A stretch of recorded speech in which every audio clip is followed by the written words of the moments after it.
जय जगन्नाथ पिला माने वेलकम करुछि पाढ़ी नॉलेज हब को।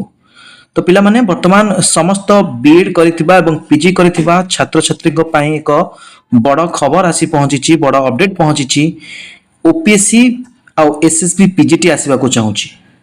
तो बहुत जल्दी ओपीएससी आ एसएसबी पीजीटी आसीबा को चाहूची। तबे वैकेंसी केते अछि आ केबे बाहरिबो एवं केबे एग्जाम हेई पारे ए समस्त सूचना ए वीडियो माध्यम आपण माने पाई परिबे। वीडियोटी को शेष जाए देखिबा को अनुरोध। तबे चलंतु आपण मानको सेही पीडीएफ देखौची जो आरटीआई रिपोर्ट अछि से रिपोर्ट देखौची जो रिपोर्ट रे आपण माने जानि परिबे को डिपार्टमेंट रे केते वैकेंसी अछि। ये होची से वैकेंसी अपडेट जा कि आपण माने देखि पारुथिबे categorized vacancy position of PGT in non-government fully aided higher secondary schools जोटा कि 488 कैटेगरी रे आपण माने देखि पारुथिबे। बॉटनी डिपार्टमेंट रे टोटली 4टी अछि, केमिस्ट्री रे 10टी, कॉमर्स रे गोटिए, इकोनॉमिक्स रे 60टी आपण माने देखि पारुथिबे, संस्कृत रे 3टी। तो सर्वमोट भाबे आपण माने कैलकुलेशन करि पारुथिबे केते परिमाण रे आपनकर वैकेंसी आसीबा को चाहूची। तेबे आपण मानको मध्य आरटीआई रिपोर्ट अछि, आरटीआई रिपोर्ट मध्य मु देखै देबी। तो देखंतु आरटीआई रिपोर्ट आपण मानको देखौची।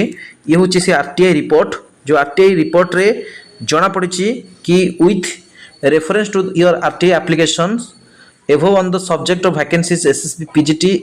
तो देखि परथिबे बहुत जल्दी पिला माने जदि मु कहिबी बहुत जल्दी यार वैकेंसी आसीबा को जाउची। तो जदि एग्जाम एक्सपेक्टेड मंथ हमें कहबा वैकेंसी एक्सपेक्टेड केबे रिलीज हे पारे तो मोस्ट प्रोबेबली पिला माने आपन को जुलाई रु नै कि अगस्त भितरे यार वैकेंसी आसीबा को जाउची।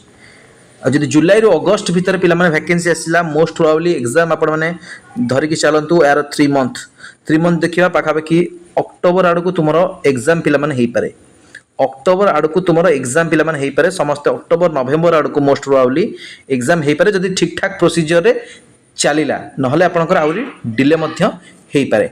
ठीक अछि, आशा करूची पिला माने आपण मानको ठीक इन्फॉर्मेशन देई परिची। जदि वीडियोटी भल लागिची चैनल को गोटे सब्सक्राइब कर दियंतु एवं एभली न्यूज जॉब अपडेट आउ कॉम्पिटिटिव रो समस्त क्लासेस पाया पे हम चैनल को सब्सक्राइब कर रखंतु। धन्यवाद।